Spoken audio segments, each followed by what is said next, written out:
à la situation véritable du personnel bi nga xamante ni ñoom ñoo nekk ci biir tey jii su ñu wax information pour information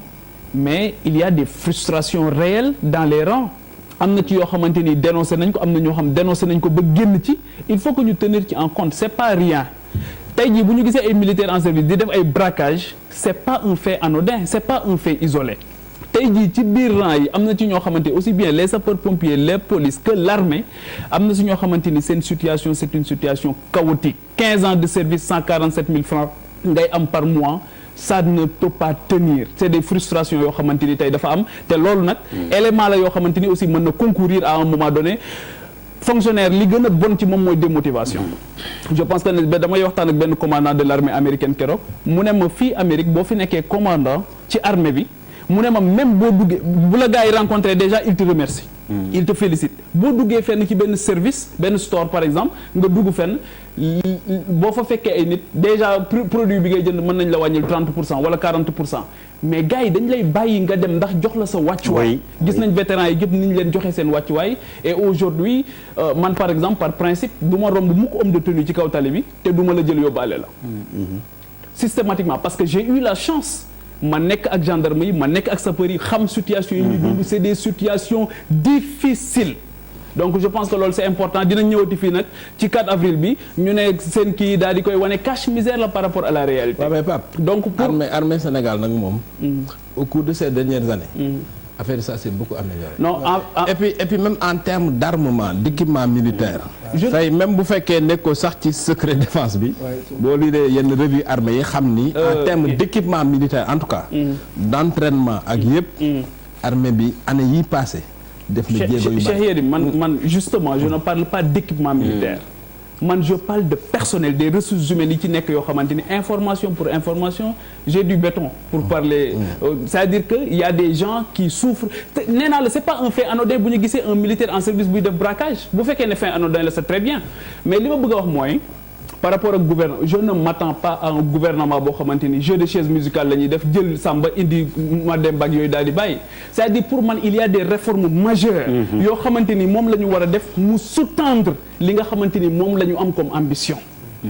réforme yooyu noonu wax nañ ci li nga xamante ni c'est un bilan matériel c'est important mais bilan immatériel bi ñuy wax mooy nan la ñuy def tey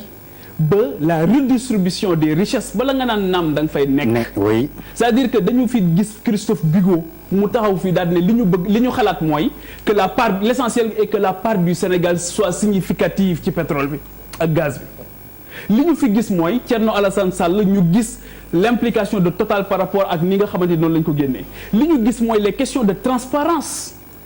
yaa ngi dégg ñu taxawal kuréel tey jii 2014 ba tey c'est un élément juste que je le donne pour wax ne loolu moo ko war a sous-tendre mais 2014 ba tey xamuñu Sénégal kan la ñuy exonérer fiscalement ak kan l'information fiscale n'est pas disponible on a un super ministre des finances au Sénégal qui n'a mësuma ko gis mu débattre qui n'a jamais débattu su fekkee ne gis nañ ko ñu wax ma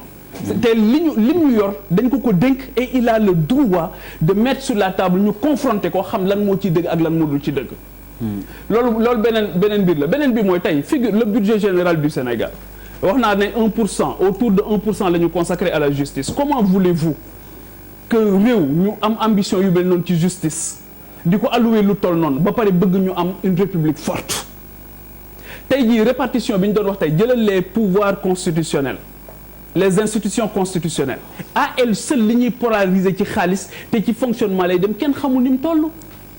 tey jii boo jëlee 4% la ñuy alloué à la santé xoolal tey réew mi ni ñu sonne ci wàllu santé domaine boo mën di jël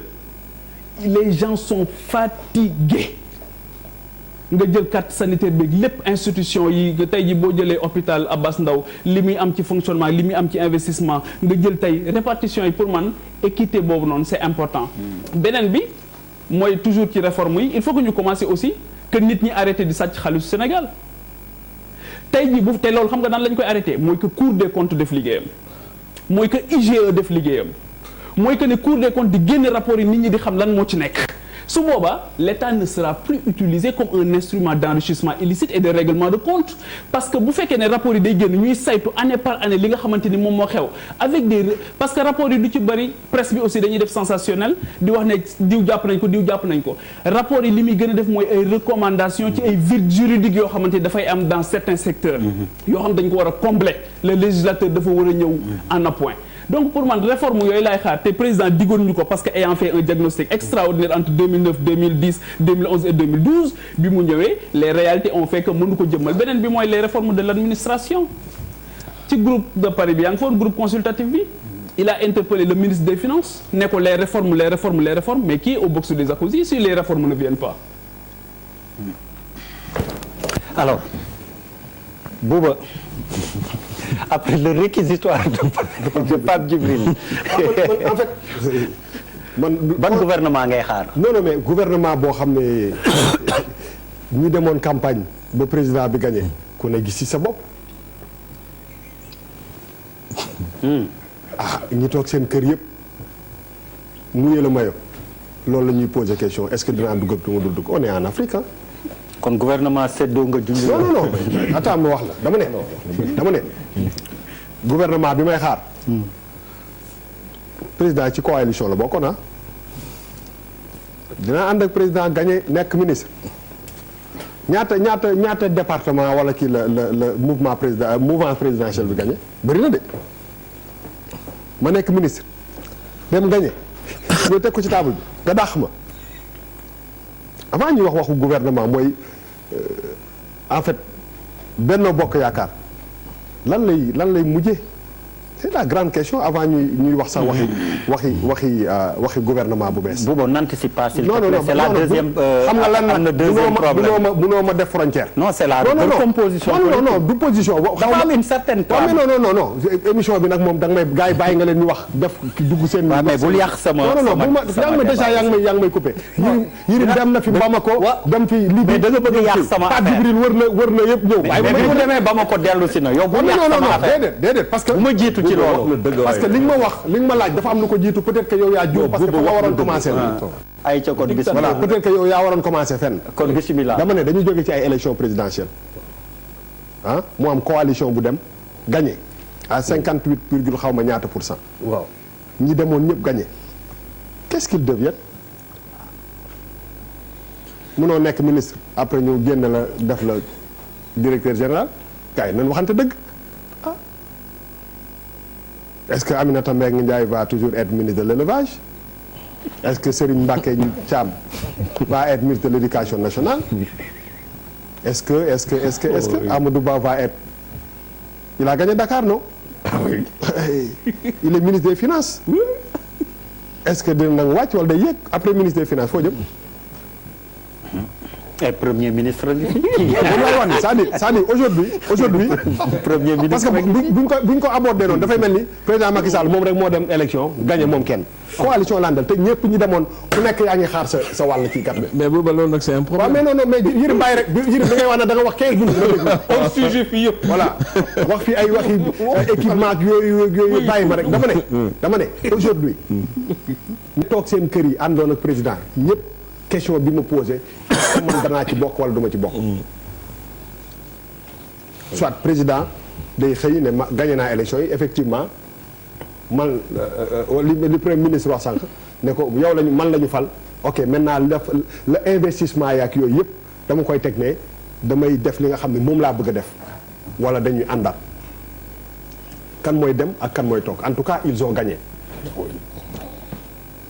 Ils ont gagné ba pare ñi gagné yëpp sont des éléments très très importants ci puzzle bi question boobu fu mu ne nii ñun ñëpp bu ñu toogee di waxtaan suñu biir dañu naan ci gars yi de nelawatuñu ak bëri ñu nelawatul léegi da ngeen foog ni président Macky Sall day jël loolu yëpp teg ko fële. xanaa ci mais parce que en fait man xanaa ci nga bokk da ngay xaar ñu woon. non attends écoute dama ne tey jii nii ku demoon ca xare ba yaa ngi xaar. reward mooy kii mooy récompense noonu waxante dëgg nañu wàcc affaire bi ci niveau sénégalais yi gars yi dem nañu kay gagné nañu kan lay téye kan lay bàyyi te ñi gagné ñi ngi xaar képp ku fi président Macky Sall gagné dara lu am importance président Macky Sall dàq la tu deviens un opposant problème am est-ce que Benno Bokk Yaakaar je pense que la question qu'on doit se poser mooy que est-ce que Benno Bokk Yaakaar day rester Benno Bokk Yaakaar ah ñu gérer cabinet ministériel bi en tout cas par rapport ak ossature kii bi nu mu tudd coalition bi wala dañu def benn gouvernement boo xam ne da ngay teg lépp fële ne Sénégal moo ma ñor. bindal loolu yéen ñaar di ngeen ci tontu. voilà donc je pense que il faut pas aussi parce que bu fekkee ne dañu benn yenn changement majeur lañu bëgg ñu bëri dañuy dem parce que on est dans un pays de 15 millions de Sénégalais xam nañu ministre yëpp ku nekk xam nañ ku toj ak ku tojul ku toj fenn ku tojul fenn c'est-à-dire que bu dee li ñuy xaar ci changement dëggantaan bu ñu nax suñu bopp ñay dem bëri na boo fi téye ña nga fa téye woon kay les gens